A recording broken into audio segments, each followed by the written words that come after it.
Okay, so welcome everybody to the presentation tonight on community engagement, re-engaging the whole family.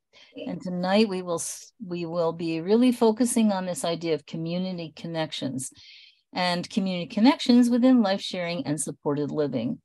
There are two of us who are sharing this presentation. So Nikki, you want to go ahead and introduce yourself? My name is Nikki, and I am an advocate and a self-advocate for people with disabilities. And my name is Darcy Elks, and I am a parent. And we both work for the Pennsylvania Family Advisor Network. Okay, Nikki, you're up.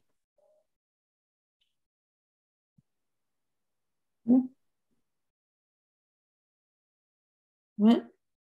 So this slide is really, Nikki and I want to share with you tonight this idea of community connections. We don't really have anything to say about this slide, except you can just see those little people there connected by all different kinds of lines. And so that's an image that we really wanted to share with you, that's what this presentation is about.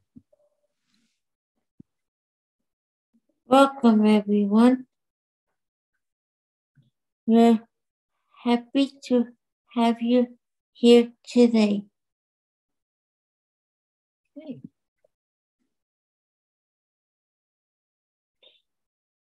Who? A program of Vision for Equality funded by Office of Developmental Programs. Family members across the Commonwealth, life course Ambassadors, divided life experience. So the Pennsylvania Family Advisor Network is, as you can see there, as Nikki has described for us, and certainly we have a lot of different life experiences, and Nikki and I will both be sharing with you as we go through the presentation. So that's a little bit about who we are. Now, what do we do? So we do workshops for families, and we have a variety of workshops that we do. If you go to our website, Vision for Equality, the Pennsylvania Family Advisor Network, you will see a number of different workshops. For example, safety in the community, peace planning, because many families, as they're getting older, want to help their family member think about what a good life would be. We do charting the life course, which is basically planning, and both Nikki and I have been very involved in that, and technical assistance. So you can call the Pennsylvania Family Advisor Network, which we will give you the number at the end of this presentation, and ask specific questions of maybe where to find things, what kinds of services, some information about waiver. And by the way, we do waiver workshops, which families have found to be very helpful. We do mentoring with families and their loved ones, where we actually are able to meet with families and their family members and help them to use the Charting the Life Course tool, which, as I said, is a planning tool.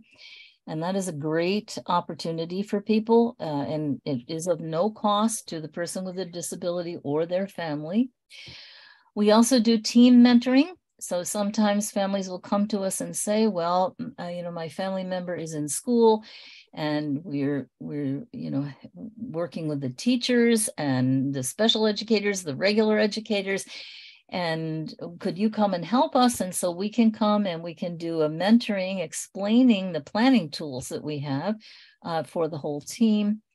And we do try to offer information to people on understanding how to get through the system, the adult system in particular. So you can see the focus of our work really is people with disabilities and their families. And why do we do what we do? Why is there this big focus on people with lived experience and also their families? Well, our work really developed out of a gathering of families a number of years ago. And the families really were thinking about, what do we need to support our family members with disabilities to really have a full and a good and a meaningful life. And the families had a lot that they shared, and that was developed into a big report called the Wing Spread Report. And in the Wing Spread Report, the people who are assisting families and assisting people with disabilities with their lives it really decided, we really need to pay attention to what is in this report. And particularly provide some support to families, because for individuals with intellectual and developmental disabilities, the role of family is, unique, and it's often central in the support and the care that's provided across the whole lifespan, from very young children transitioning into adult age, and then in adult life as well. And family members play key roles in identifying and securing those opportunities for their family members to participate in meaningful ways within their community and ensure access to self-determined lives. So that's a quote that comes right out of the Wing Spread report. And that report then informed a number of initiatives throughout not only the state of Pennsylvania, but in the country. And in Pennsylvania, we decided to work with the University of Missouri that developed this planning tool, Charting the Life Course. And we decided, the Office of Developmental Programs, actually, to their credit, funded an initiative, the Pennsylvania Family Advisor Network, to assist families and their family members to think about what are the ways that we can really secure opportunities for a good life within the community, where you have a lot of autonomy and choice. So that's why we exist. So coming to this topic then, we are focusing on the idea of community connections within life sharing and supported living. And so we hope that you have had an opportunity to go to the workshops on life sharing and supported living, which we have had already. We had a wonderful side-by-side workshop where you could see both of them together and compare and contrast them. And so now we think about, okay, well, within those forms of supporting people, what about this whole idea of community connections? And what do we really mean by community connections? We'll talk about that a little bit more in a minute, Nikki and I will. But we're thinking about not only being in your community and involved in your community, but actually meeting people and forming connections with those people in all different places, okay? And why do we even have to talk about this? It sounds so obvious. If we think about our own lives, we can all, which we're going to do a little bit, we can all think of community connections that we have and relationships that have come from those community connections. But if we stop and think about the way society is structured, and we see this sometimes in our services as well, is that There will be people with disabilities who are receiving some kind of support from an agency or within the system. So there are a variety of different kinds of programs. And, a number of those programs can be very helpful and very supportive. So, we're happy, right, that there are different kinds of ways that our family members can be supported. However, what oftentimes tends to happen is that while the support, people may be quite satisfied with the support they're providing and enjoy being with one another, they oftentimes don't have opportunities to actually spend enough time within their communities to actually meet people, to do things with people, to go places with people, and eventually, hopefully, to develop relationships with a variety of people. And so this diagram really represents that. And it's nothing that is intentional in people's minds. It just kind of seems to happen. And this is a dynamic which has been in place for almost ever. And it's been studied, it's been written about by many professionals now for years. And the Office of Developmental Programs, I want to give a shout out to them, has really made a commitment to, create services and funding that families and people with disabilities can use, which really have the potential to assist people, not just to have access to a program, but to have access to programs that help people go and be involved in their community, to create those community connections.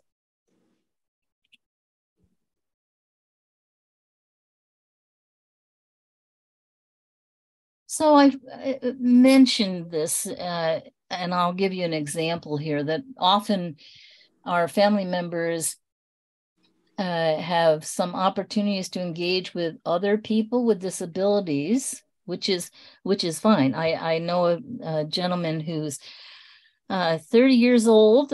He lives in a small community living arrangement with 2 other people.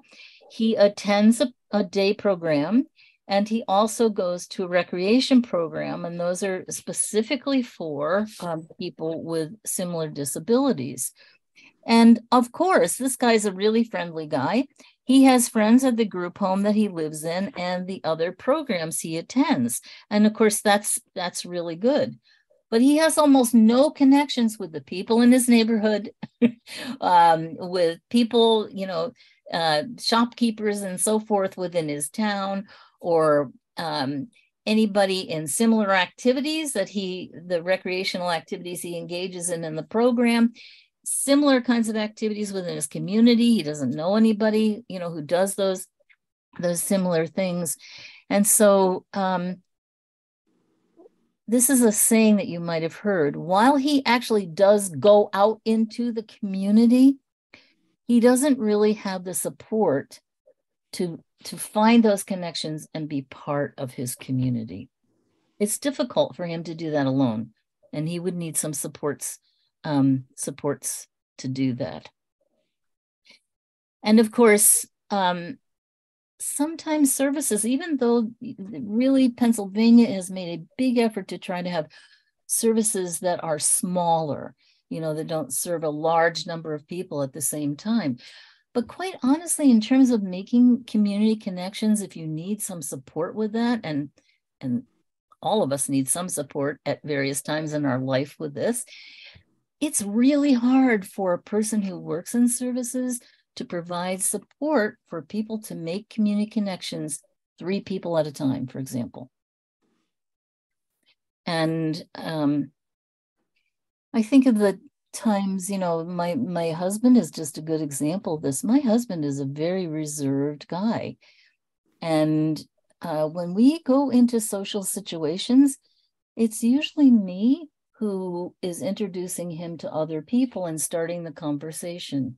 And once he has that little bit of support, he's off and running, and he really enjoys, being with people. My daughter, who lives with a disability, is a very social person, and she really enjoys talking to people, but she needs a little bit of coaching sometimes because she can be overbearing.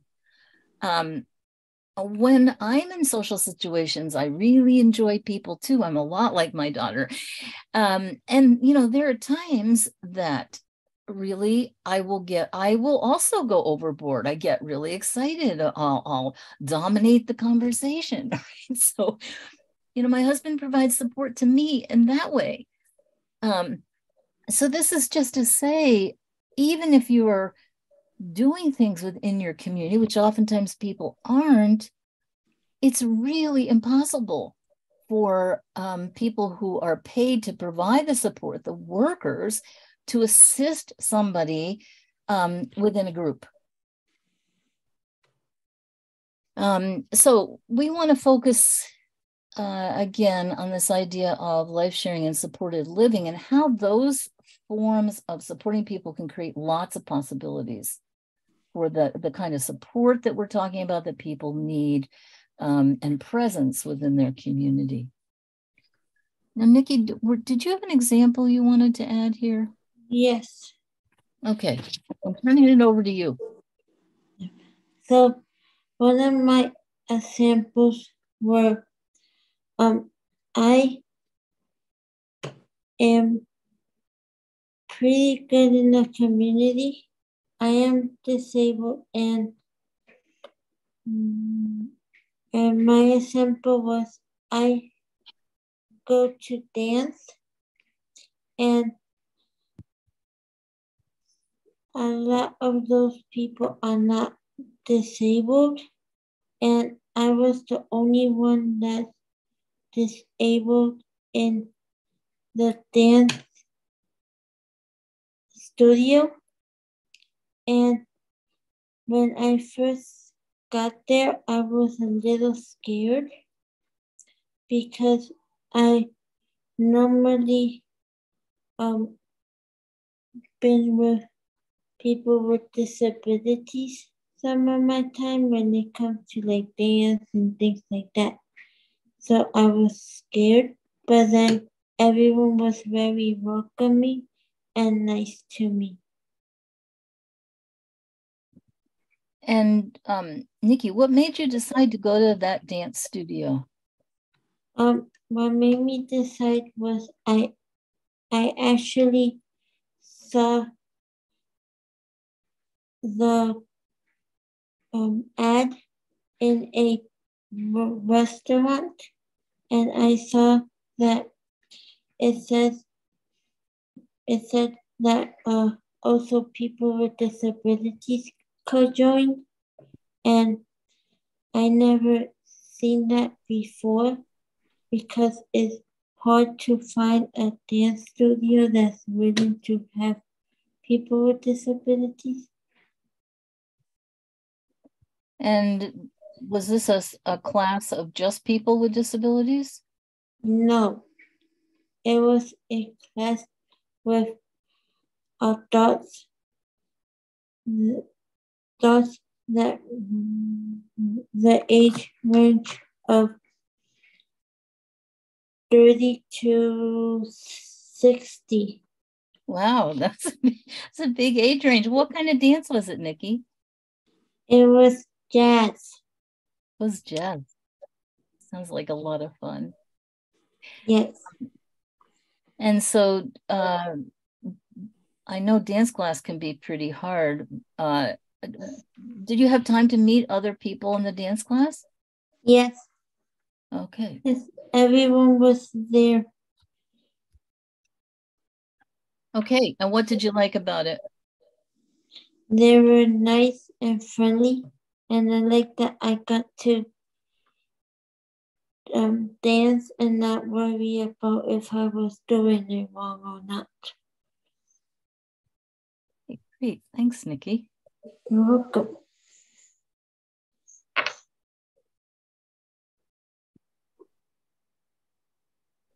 So what is the vision for, community connections? If you've ever had an opportunity to come to one of the Pennsylvania Family Advisor Network events before or workshops before, you know that we always mention this idea of vision. So what would the vision be? And this is, we're not thinking about services now, we're thinking about, a big vision of community connections. And so I've always found that this is a very helpful way to think about it. So there are these life domains, where you live, right? Your neighborhood, whatever the neighborhood, might be. And your work life and your education life. And even if you're an adult, of course, you can be having education, right? Taking classes and so forth. Learning, and your social and civic activities. So how do you spend your what is your social life? Where do you go for your social life? And how do you engage in your community? What kinds of activities do you do within your community? And what about your leisure life, your recreational life? So what do you do for fun? What do you do to relax? And then, there is your spiritual life. And so your spiritual life doesn't necessarily, when we're using it, mean being part of a faith community. It can, of course, mean that. But what do you do to nurture your spirit? So it can be, any number of things. And then within those different areas, you can think about, okay, who are the contacts that you have? If you're thinking about work, who are the people that you well, who they are sort of, or maybe even you don't know who they are. You just know that they are people who work at the same job that you work at or in the same place that you work at. And then there are the people that you're acquainted with. So people that you do know, at least you know their name, and you may have actually formally met each other, or maybe not. Maybe you met in the elevator just to say hi. Those are the people who are the acquaintances, okay? And then beyond that would be people, that maybe you've become friendly with. And they're not like best friends, right? Your besties, but they're casual friends. They're friends that you might meet up for a drink after work, or maybe have a coffee together, or go to a restaurant for a meal, or go to some other kind of a community event together. And then you have your close friends. And of course, I don't think close friends, there's fewer people in this circle. If we think, all of us think about our own lives, we don't have, like, at least I don't, loads of close friends. I do have some close friends, but I don't have loads of them. I do have many more casual friends and quite a few acquaintances and contacts. Oops, I'm supposed to be here in work, sorry. And actually, if we had time to do this in other kinds of workshops, we do this. We give something that looks like this to people, and we ask them to write down all the people that they can think of in their lives. And it's pretty amazing, actually, when you have the opportunity to really think about this and reflect on this. Now, I'm going to give you an example that is really a combination of the spiritual and leisure and recreation. So, I know this amazing guy who really, he was in a very traditional day program.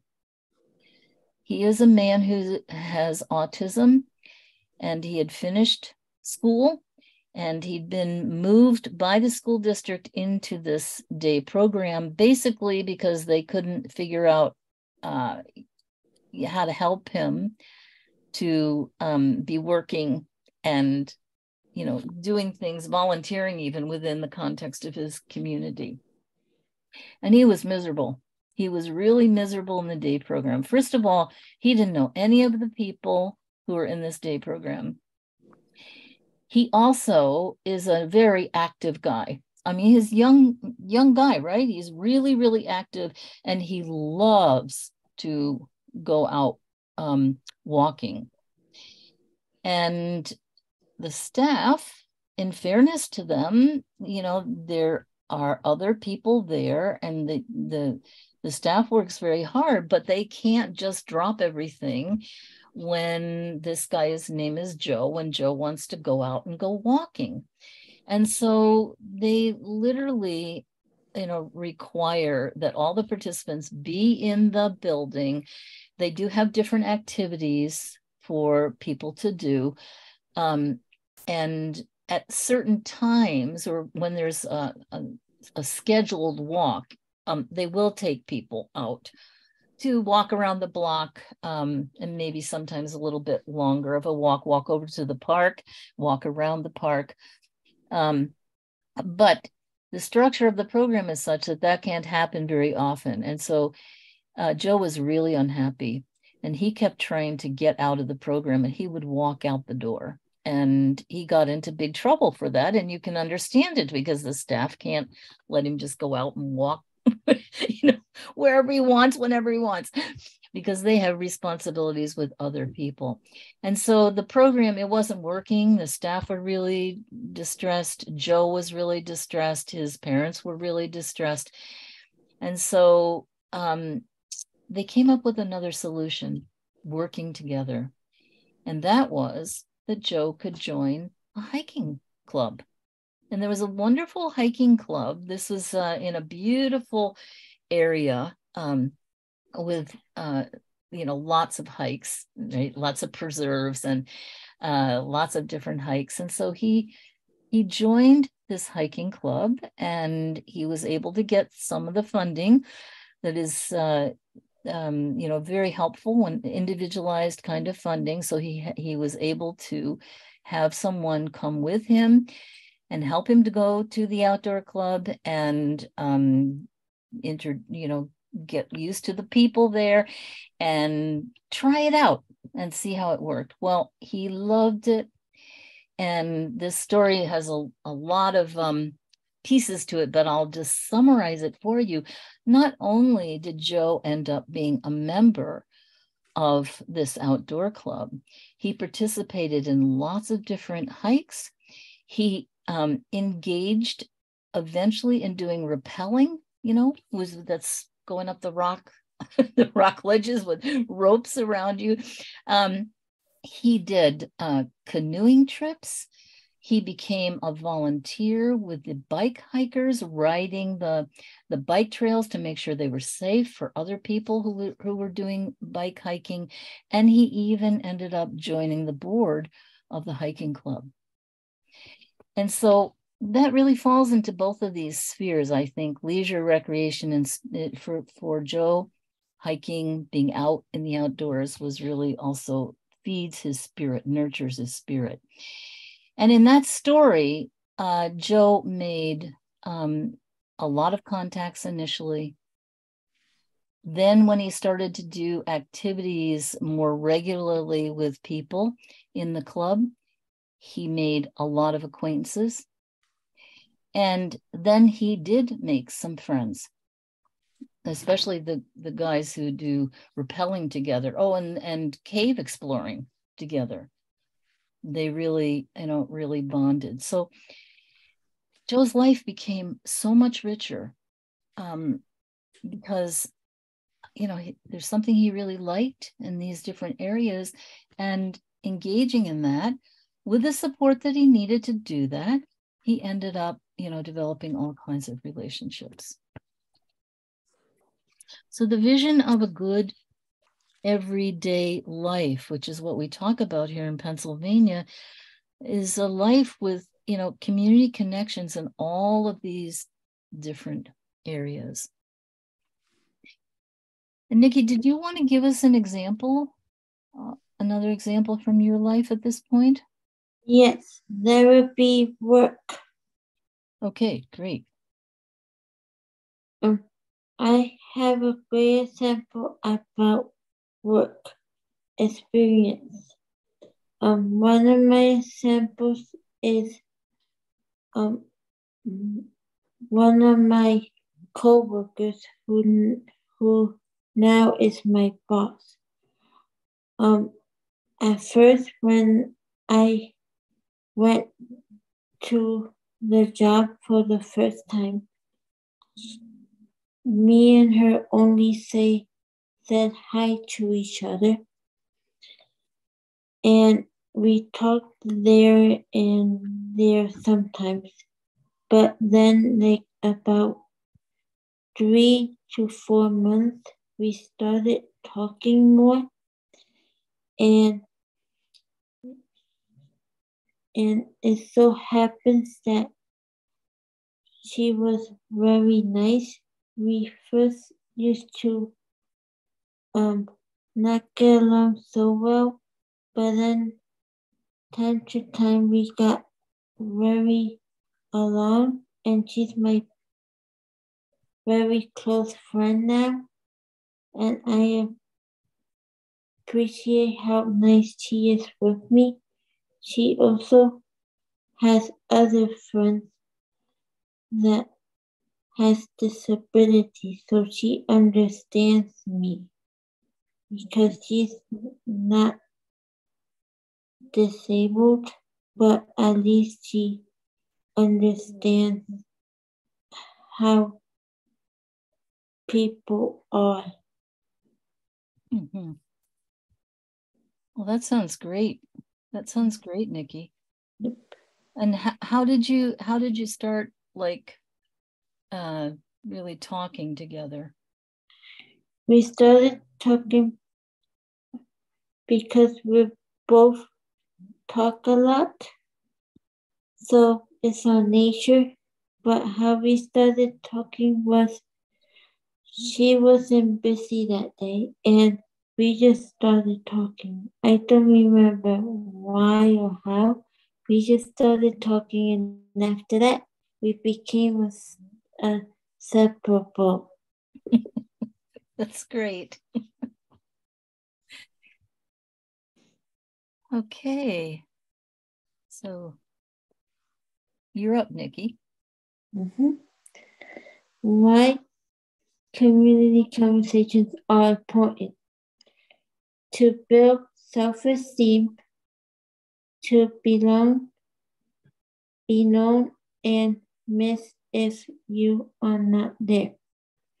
To have a full and rich, good everyday life. To learn and grow. To develop relationships of all kinds.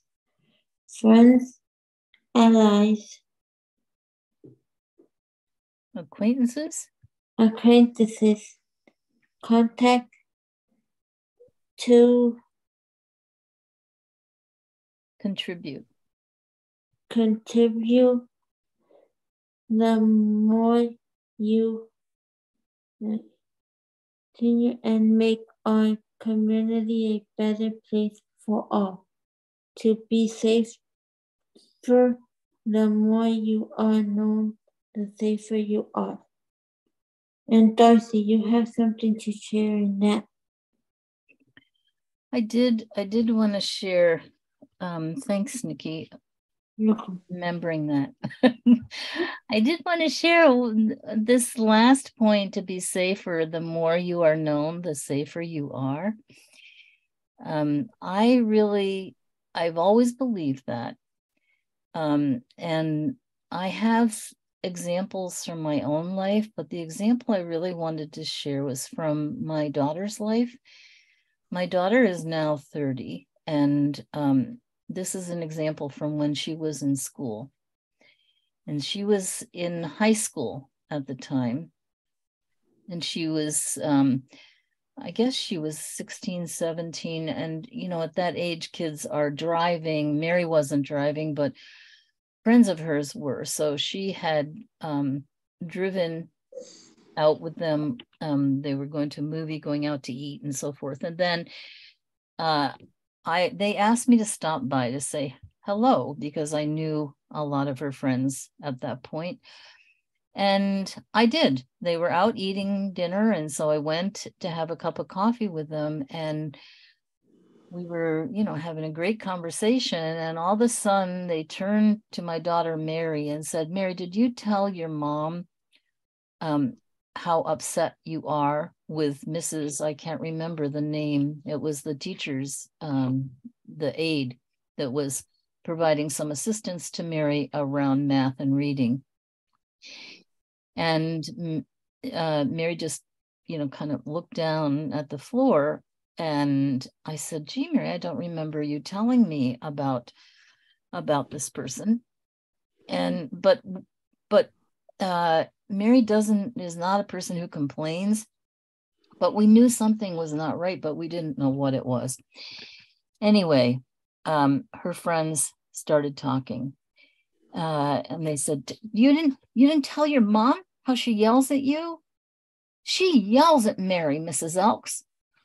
And Mary, do you remember the day that she pushed you in the hallway because she wanted you to walk faster? And they went on and on about these different things that, the aide had done that they had seen, and they'd seen that Mary was really upset with good reason. And so they looked at me and they said, and what are you going to do about it? And I said, well, I looked at Mary. I said, Mary, what are you going to do about it? And then I looked at her friends and I said, and what are you going to do about it? And they said, well, Mrs. Elks, you could come in and you could talk to the principal. And I didn't say anything.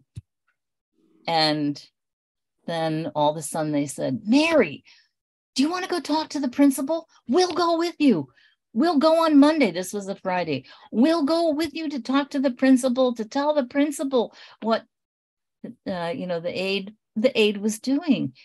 And they did that. The following Monday, they all went to talk to the principal. And I don't exactly know what happened with, the aide, I assume, just was reassigned to another person. But Mary did not ever have to deal with her again. And Mary, this was in high school, Mary was fully included with the assistance that she needed in order to be in regular classes. And that's the day that I learned, had Mary not had those friends in her life, she would not have spoken up. And so that experience brought this point home to me. I learned that through my daughter. I actually think this is true for every single person. The more you're known, the safer you are. The more people will, watch out for you.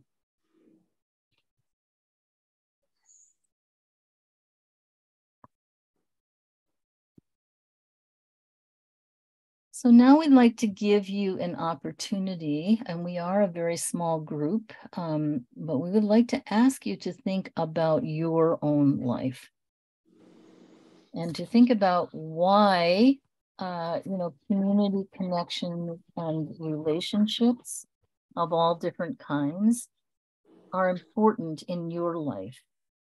And you could think about your life a little bit.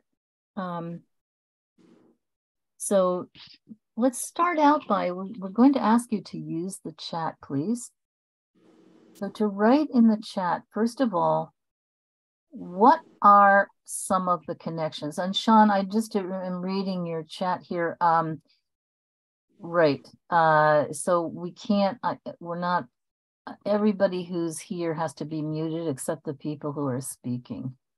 So if you've got something that you want to communicate, a question or something, please, Sean, would you put it in the chat, and I can read the chat. Okay, so please feel free to do that, and then if you could please, in relationship to this particular question, write some of your connections in the chat. So you can write the area of life and what kind of connections they are.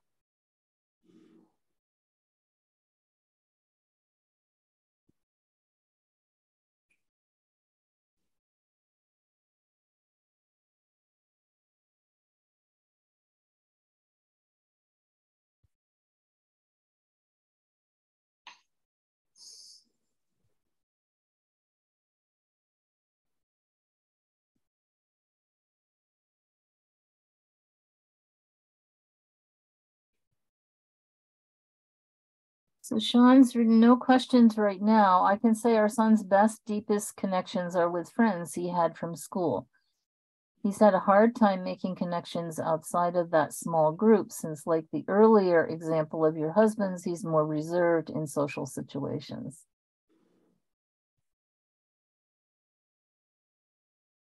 Sean, is your son out of school now? Or because you say had from school?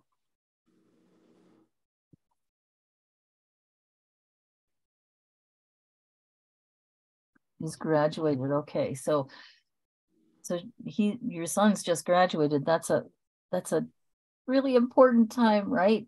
To get launched into your adult life. And sometimes I think it takes a little while. It takes a while. What about you, Sean? Do you have can you think of connections that you have in your life? And Jasa, feel free to add in here as well.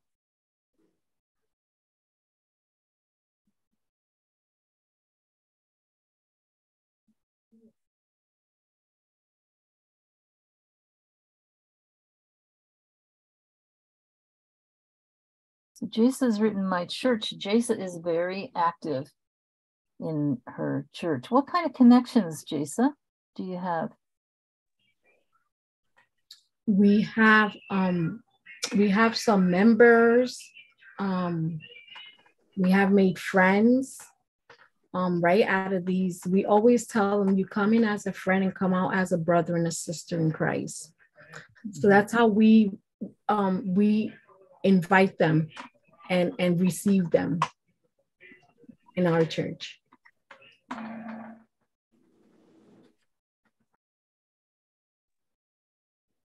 So Sean said his son is working and he's doing well with that. So that's exciting, Sean, because that's a great place to make connections. Nikki, I think you could talk about that, right? Yep. So do you want to say anything about the connections you've made at work? Yes. So I have actually a good one.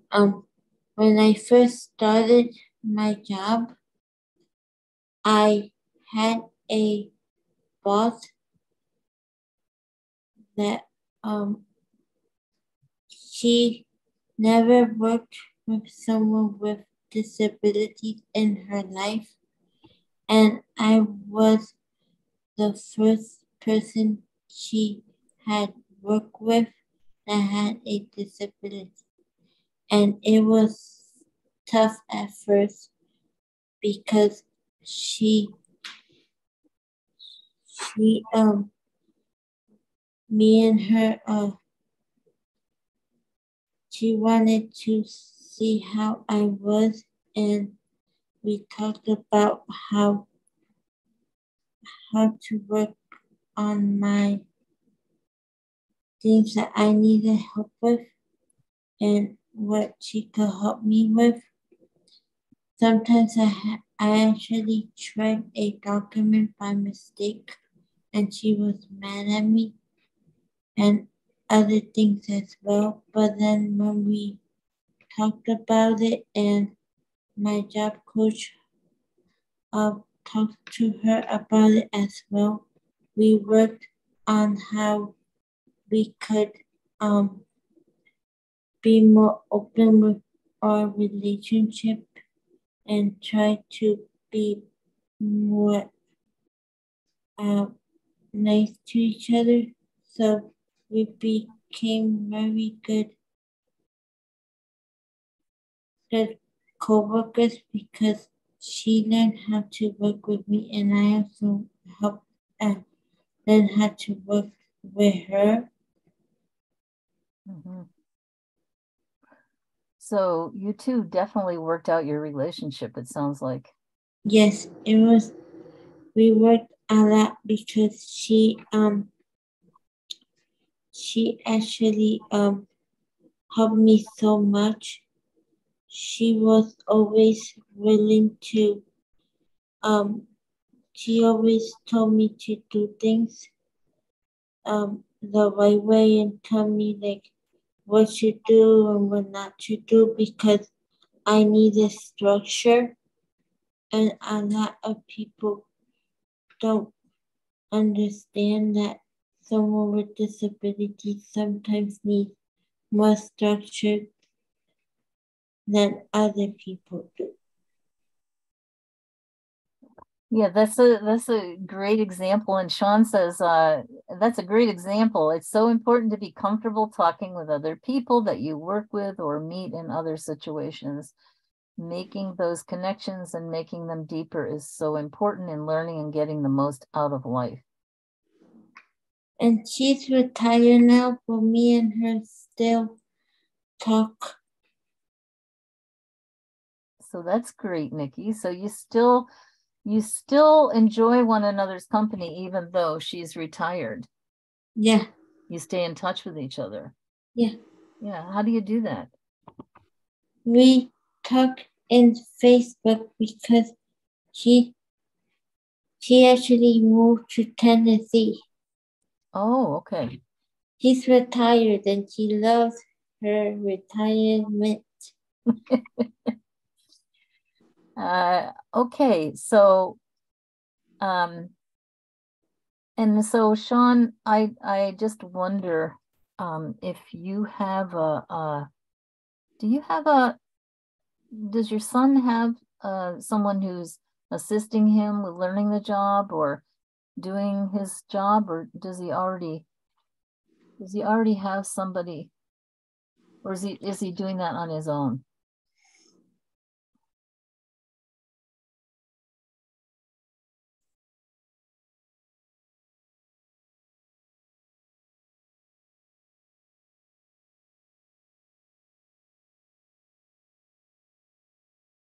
Okay, so he doesn't need a mentor to assist him with the work. That's great. He's doing so well, by the way. Congratulations. But I wonder if he might benefit though from somebody who could assist him with his social connections. He sounds like he's a pretty capable guy.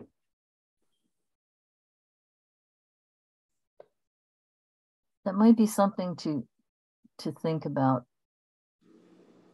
because he's learned how to work, which is a major accomplishment. And even we've always done a combination in our daughter's life of paid support when she needed it, and also unpaid support. So really at work, yeah, you could look into that's a good idea, Jason. And that's the independent living centers, of which you would probably have one, Sean, in your area. I don't know exactly where you live, but they do have programs oftentimes where there are people who will provide mentorship. And that would be great. Sometimes all the person needs is just a little bit of guidance, right? A little bit of encouragement, And if I don't know your son at all, so we're just kind of throwing ideas out here, but actually if you had somebody inside of work who could be doing this, one of the other employees, and then also somebody from the independent living center who could also, assist, Center for Independent Living, it's called, that would be great.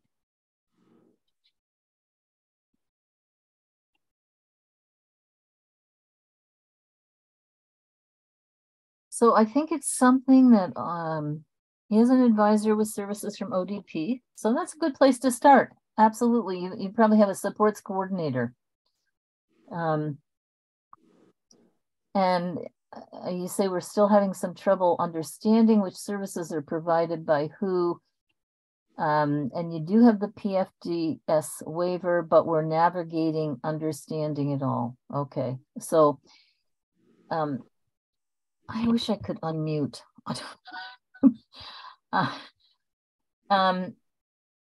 So are you self-directing that with Sean, or that waiver, or are you going with an agency, or how are you doing that, Sean?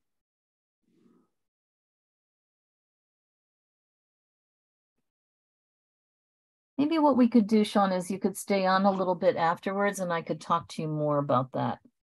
Would that be okay?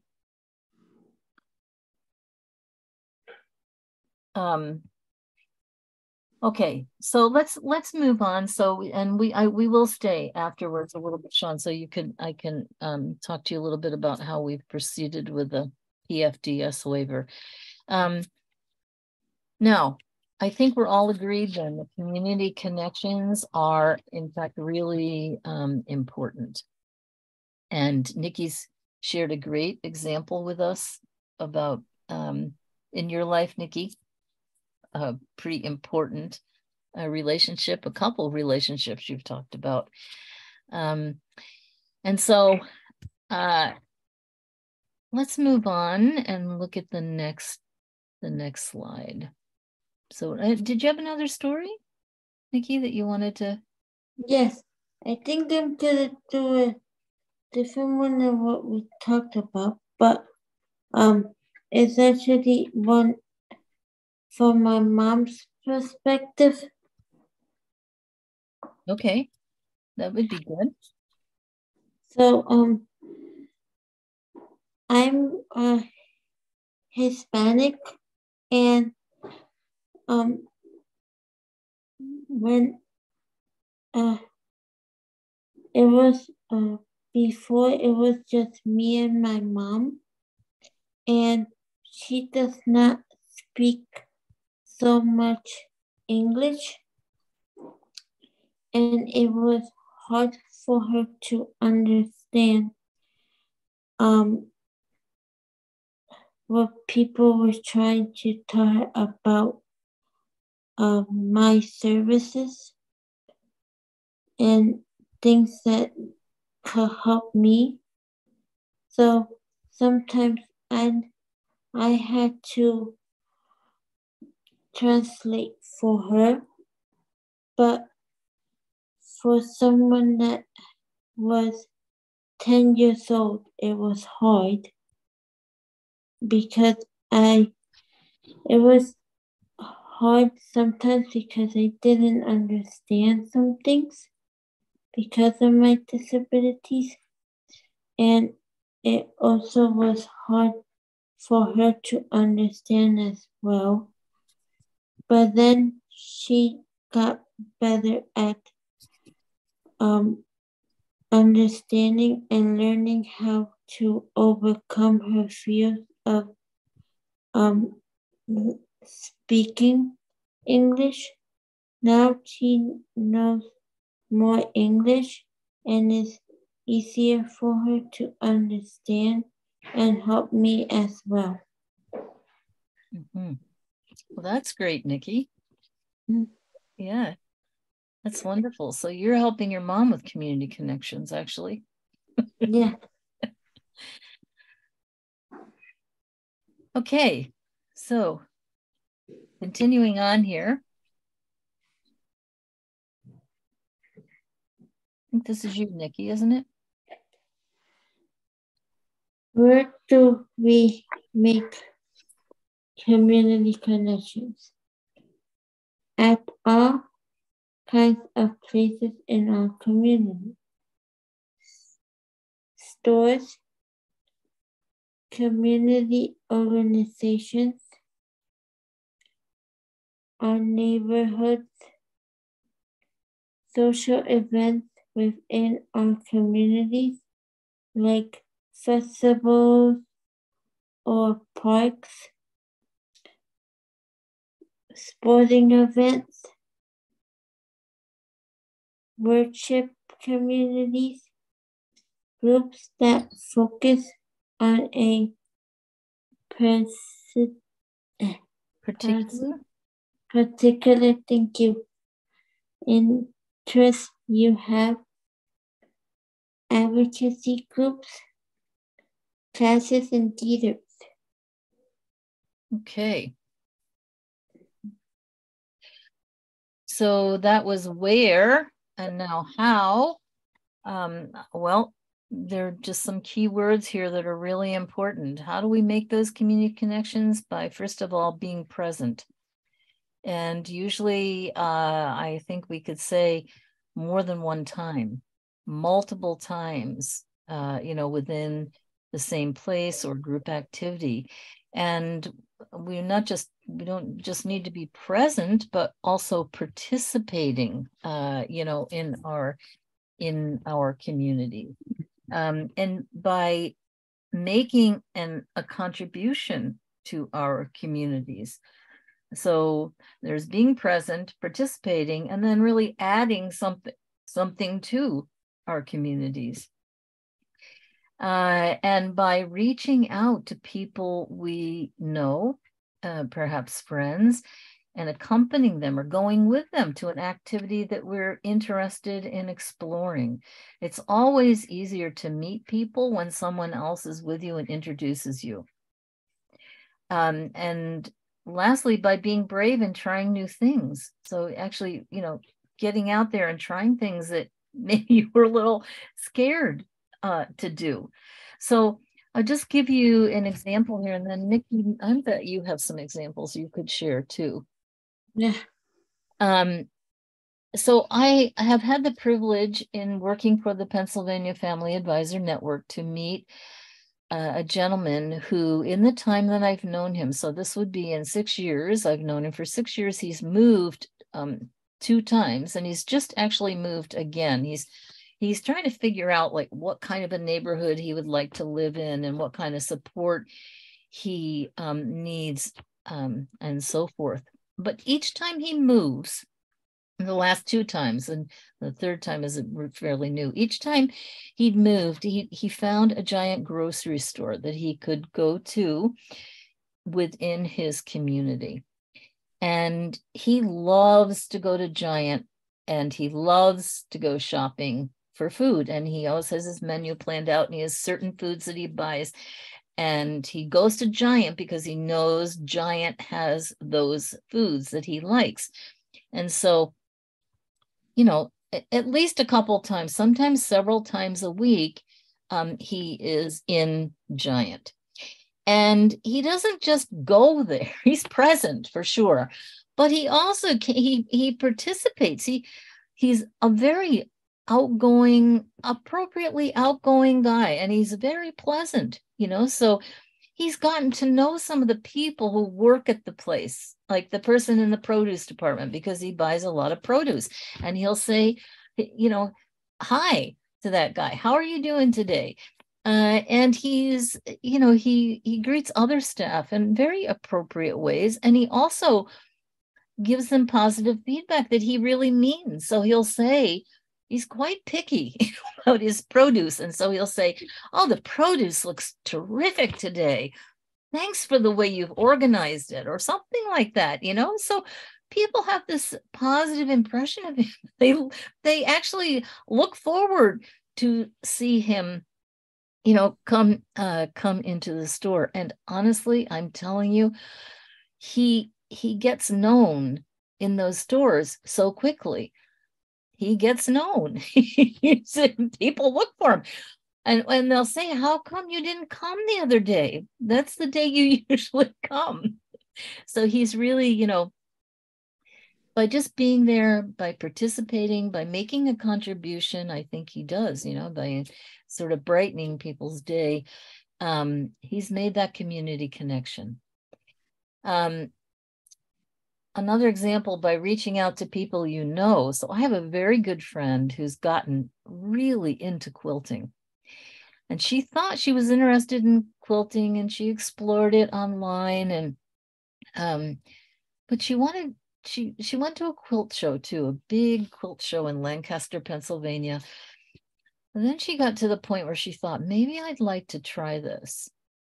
And so she, in her exploration, had met someone who was a member of a quilting club. And so she got in touch with that person and said, could I come with you to a meeting? I know you're part of a quilting club. I'd love to go with you.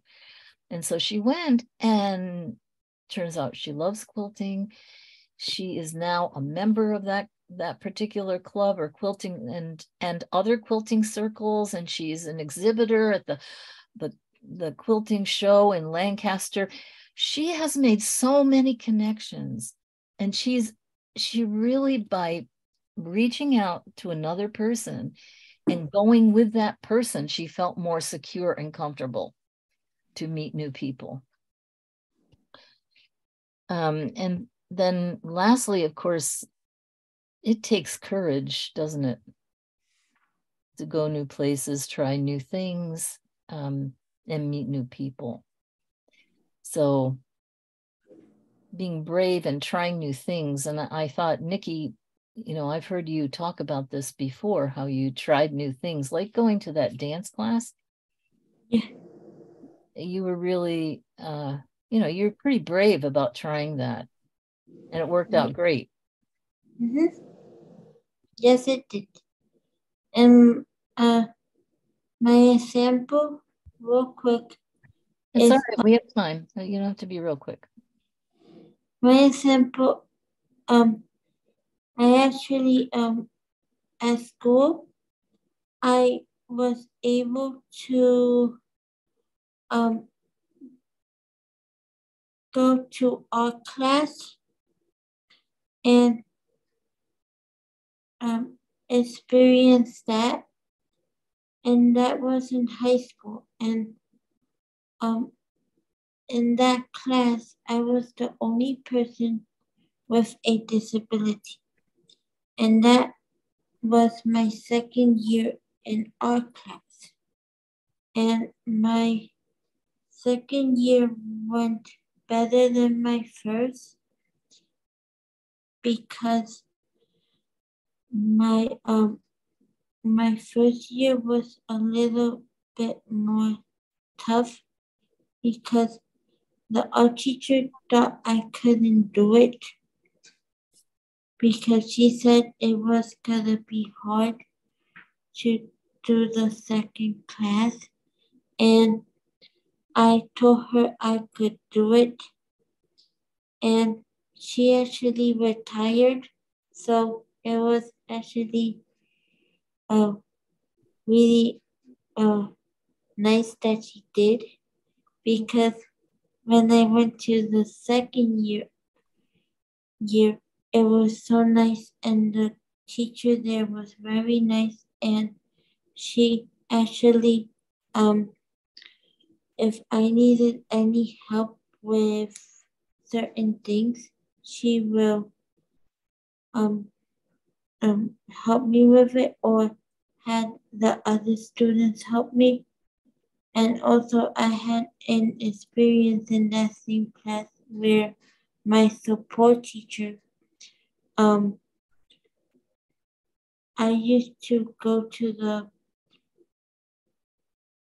used to ask my teacher if I could go to the restroom, and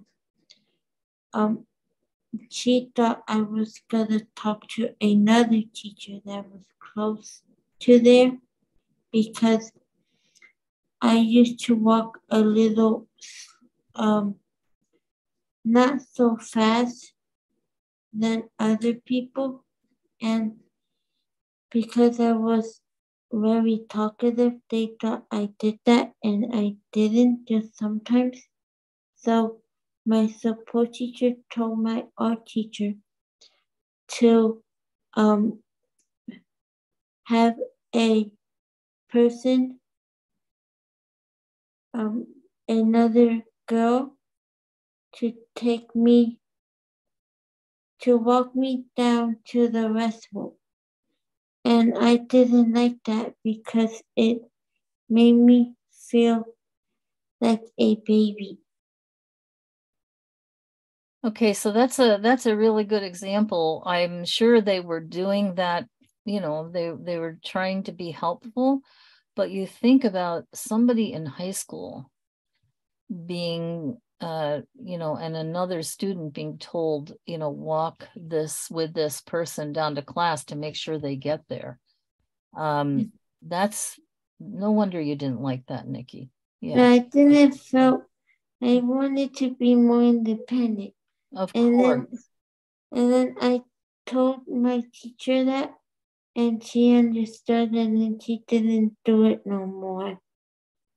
Right. Like if you wanted to walk with somebody, you're independent, right? You could choose somebody to walk with if you thought if that would be you know, helpful for you, right? You could make the choice. Yeah, but I told her the situation that is that I walk a little slower than others. It's not that I do talk, but it's not like I'm going every day. Right. All right. Well, we could just quickly stand up and stretch. Why don't we do that? We'll take like a 2 minute stretch. Stand up if you want to. Okay. Deep breath.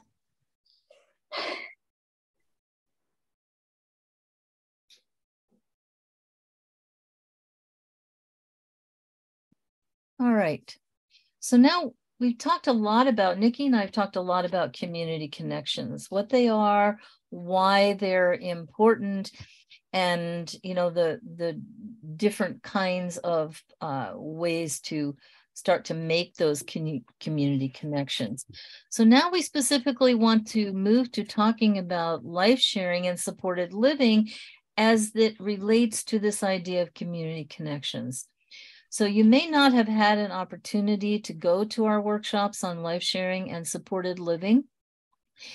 So we just thought we would include this definition of what life sharing is in the presentation.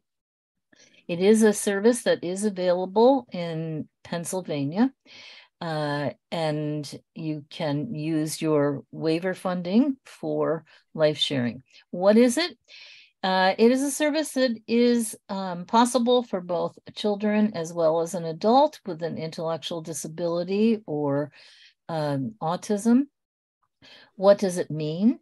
It means sharing a home with another family, and they're called the host family, or sharing a home with one other person. So in my daughter's situation, we are thinking that, you know, Mary will have an apartment and she could do life sharing with another person who could be a roommate who would also provide support for her.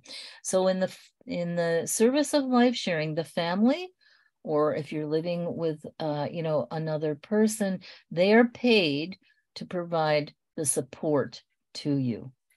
And you engage in things together. If you're living with a family, being part of that household and community, and you actually develop a relationship. And if you're living with, you know, one other person, and then, you know, you would share the household together, you would do things together within your community and develop, you know, a positive relationship.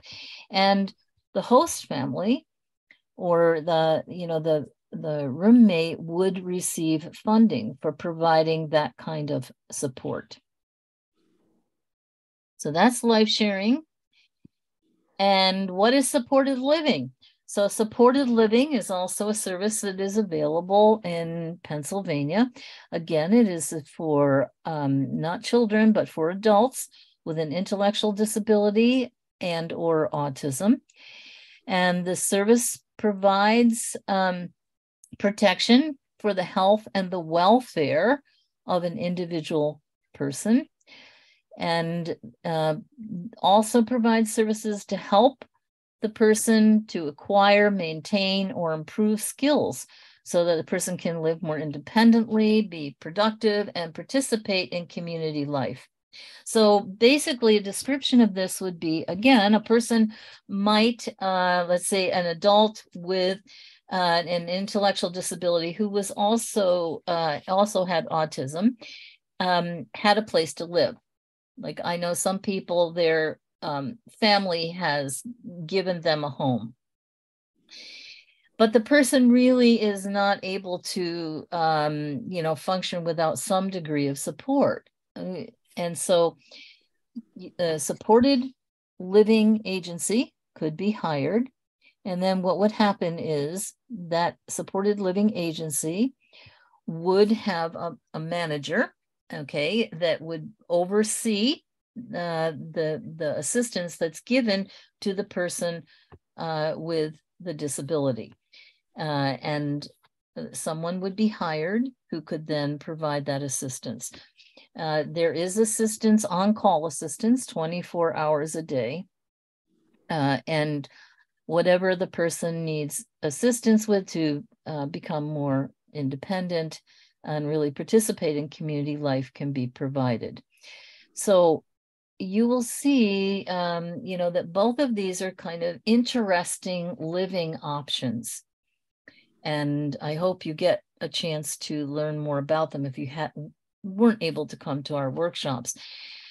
Now, in relationship to this topic of community connections, these two kinds of living opportunities or residential services really have a lot of potential in them for people to meet other people in their communities, to make those community connections that we've been giving you examples of tonight, and even to form all kinds of relationships. And why do we say that? Well, first of all, the definitions of the service clearly state the responsibility of the life sharer, so life sharing family or roommate or the supported living agency to assist people to maintain and develop new relationships. So if you read the description of what this service is, this is clearly put in that description. The definition also states that it's the responsibility of the providers to assist people to participate in their community. And not just to participate, but actually to develop and pursue their interests within their community, and to use resources that are in the community. In other words, if you needed a physical therapist, to use a physical therapist within your community. If you needed to talk to a spiritual counselor, that depending upon what route you wanted to go, you'd find somebody in your community. So you might go talk to a pastor, for example, okay, or a rabbi within your community. And as well to, assist people to use transportation options that exist within their community. So that's pretty interesting. That means these services, this is part number one that's listed there that we've just reviewed, is part of their responsibility that they will be held accountable for. Secondly, both of these services are designed to support people individually, and really to support people individually. It's not just what they say, the way they are designed, So in life sharing, you have sometimes more than one person. You might have two people, that are living with the same family, but that's usually the limit. And most oftentimes it's one person living within a family. So you can make it very individualized. And in supported living, the person who is engaging in supported living, who's receiving the service, will pick the provider, and then the provider will be responsible for supporting that person, right? So if my daughter decided to live in a supported living in her own apartment with supported living, and she had a roommate who also needed support, she could, the roommate could use the same service, okay, but she'd have separate people doing that with her. Okay, it's really individualized. It's not like they're going to have say, okay, so one person needs a supported living service, another person needs supported living service, so we're going to group you together and have one person providing that support. It's very it's, people are not seen as a group, in other words, very individualized, which is what you need. Okay, the services have to be personalized and individualized. I think about, if you're going to assisting my daughter would be very different from assisting Jace's daughter. Right? Because why? Because of two individuals, right?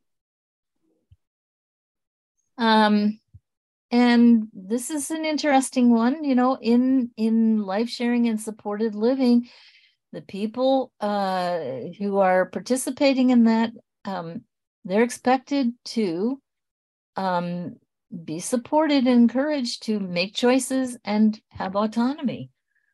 So, I'm thinking about a service I know, which is a small residence, very kind staff, but they are serving 4 people in that residence.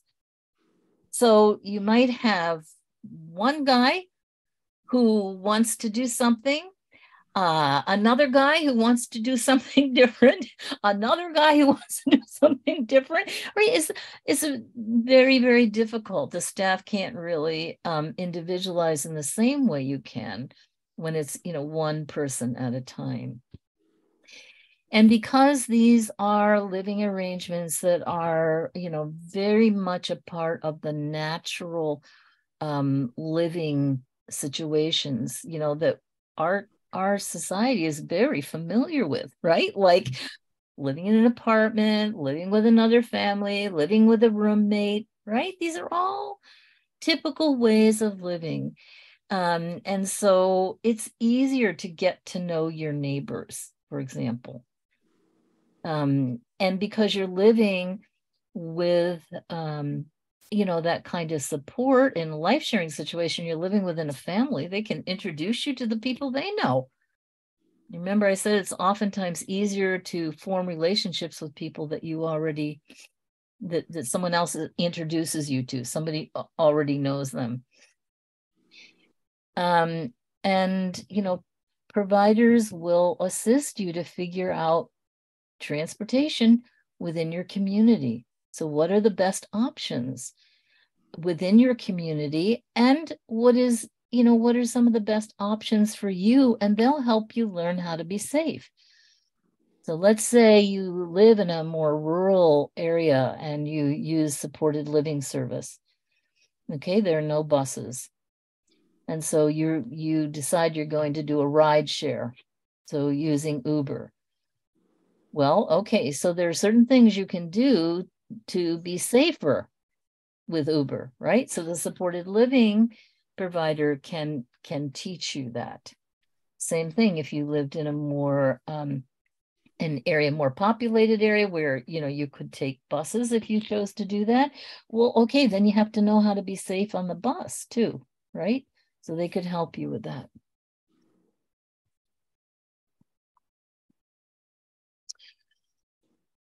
Okay, so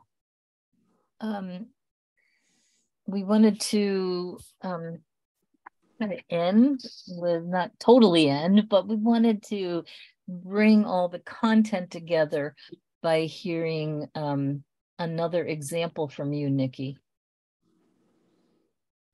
Yes. I have another sample of I have another sample where let's see, I'm thinking. I have one where I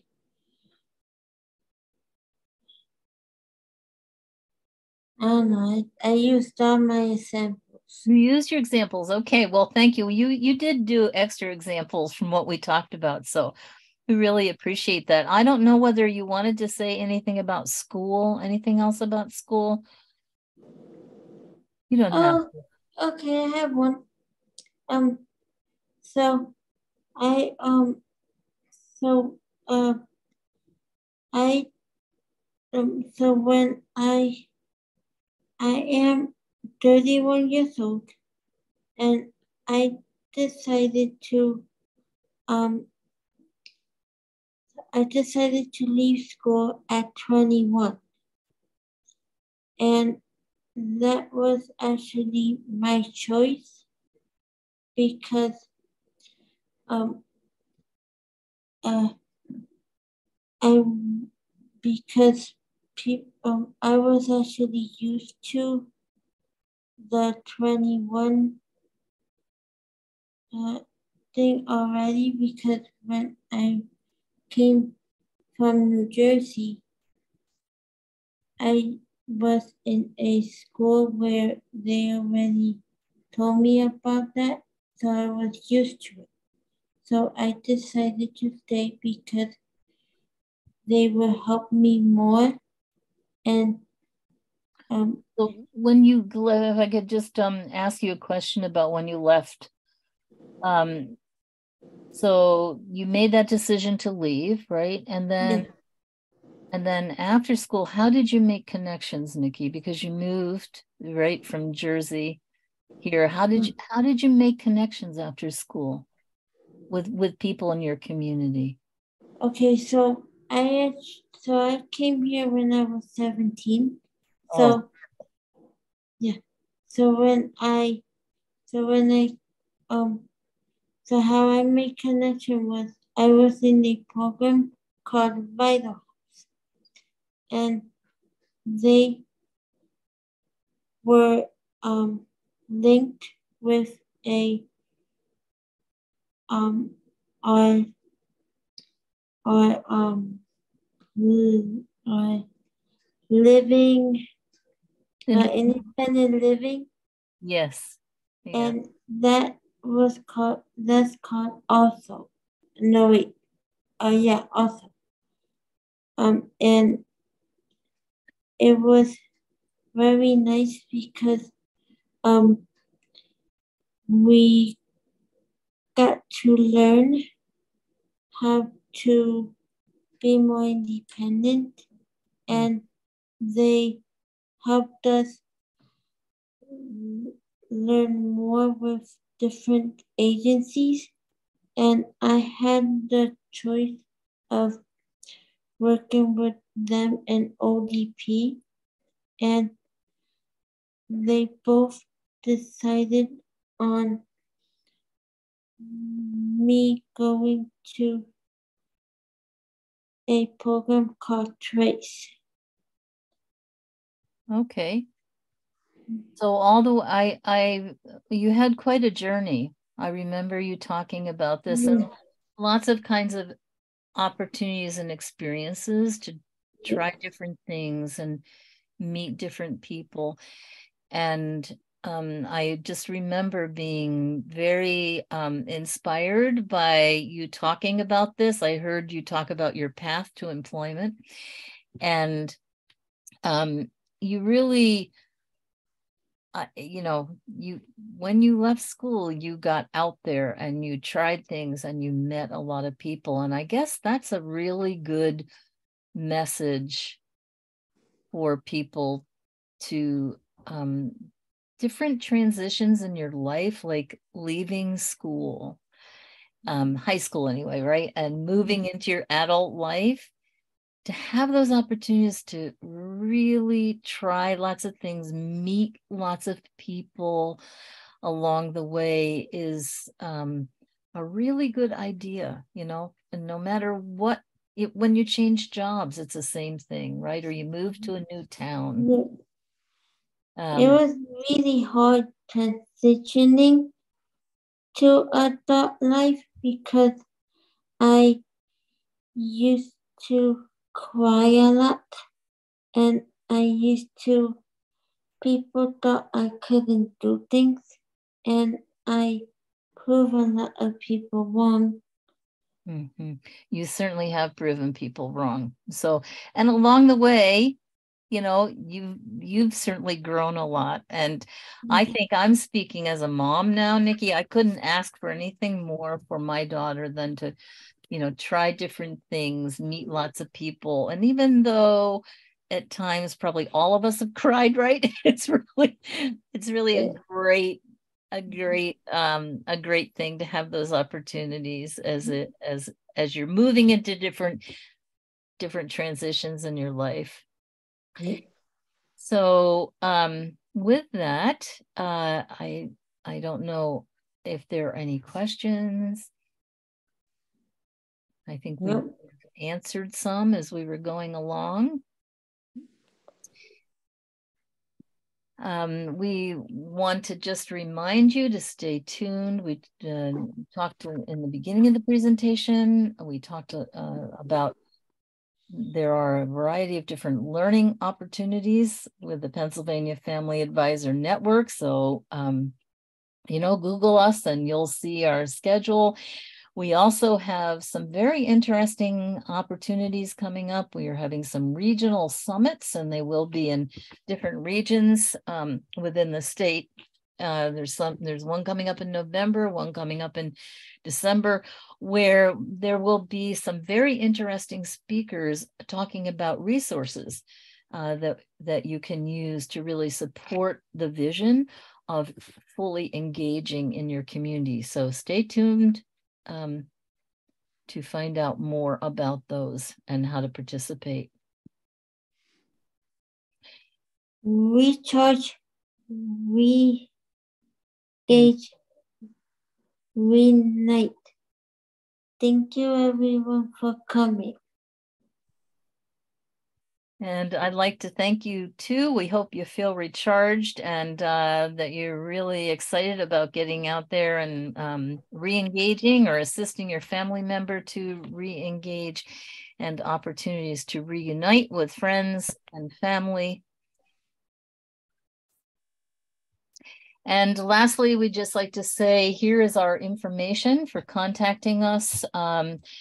If you call that number 1-844-PA-FAMILY, you will get an answering machine and you can leave a request on that, particularly if you're interested in the mentoring that we talked about earlier on in this presentation, or you have a question that you would like to have answered, and someone will be picking up those messages and will ask one of our family advisors to give you a call or to contact you through email.